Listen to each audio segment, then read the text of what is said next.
Good morning, everyone. It's time once again for our weekly visit with Mr. Dan Yagi from Ag Performance of Buffalo Center and Ormsby. Good morning, Dan. Rolls, good morning. How you doing? You're looking dapper again. A white tie, striped shirt, preppy pants.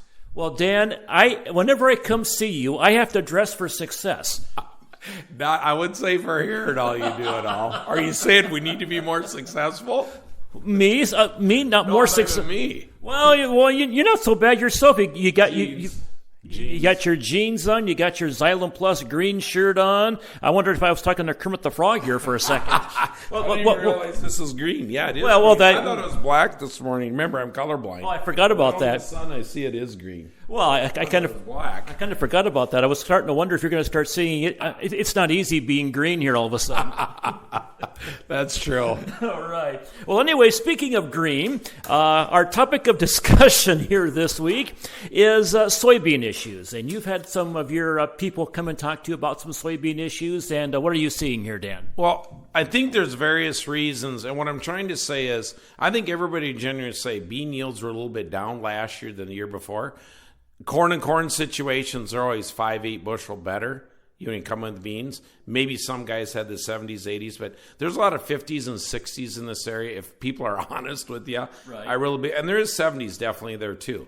But that's kind of the average of 50s, 60s that were out there. Okay, before I think we touched 60s, 70s last year, a little higher. What's the reasons? Okay, we hear various things, chemical carryover. Could be the HPPD, which basically you use in a pre and a post. Like if you use Balance Flex as a pre and a post, you come in with Clisto or Armazon on your corn the following year. They have a carryover in the beans from the chemical.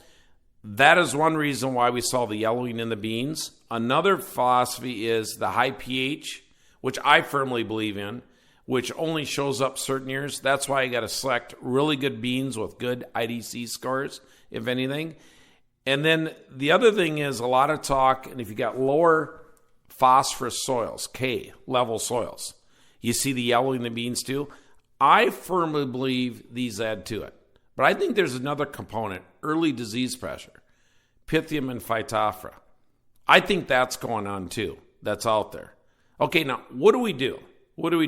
Okay, one thing Ag Performance has taken a position on, I think a lot of the companies do, is iron in furrow. Now, a lot of guys aren't set up in furrow. I'm not saying you just do it. But iron can lower, you can take a lower IDC score bean in a high pH environment. Iron you won't have that yellowing in the beans if you use iron, at like a pint to a quart.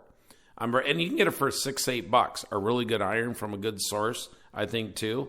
Another thing is, we believe in the Xylem Plus too, because it's diseases of the Pythium and Phytophthora earlier.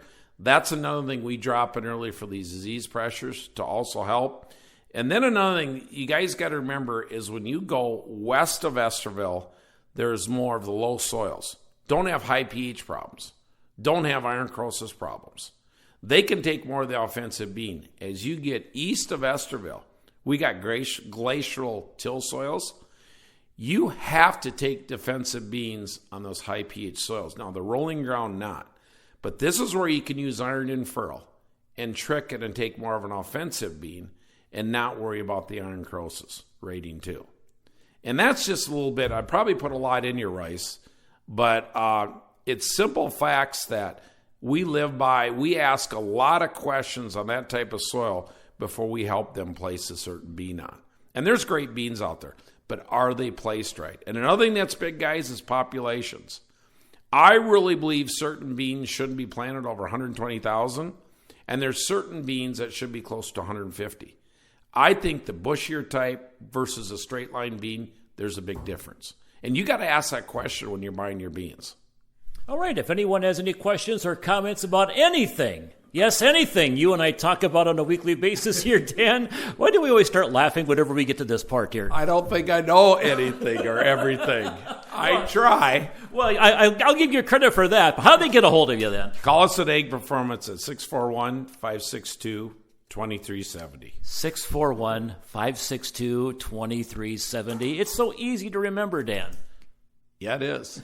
Sometimes too easy. You're right. Dan, have a great week. We'll talk again next week. Thanks, Rice. All right, visiting with Dan Yagi from Ag Performance of Buffalo Center in Ormsby.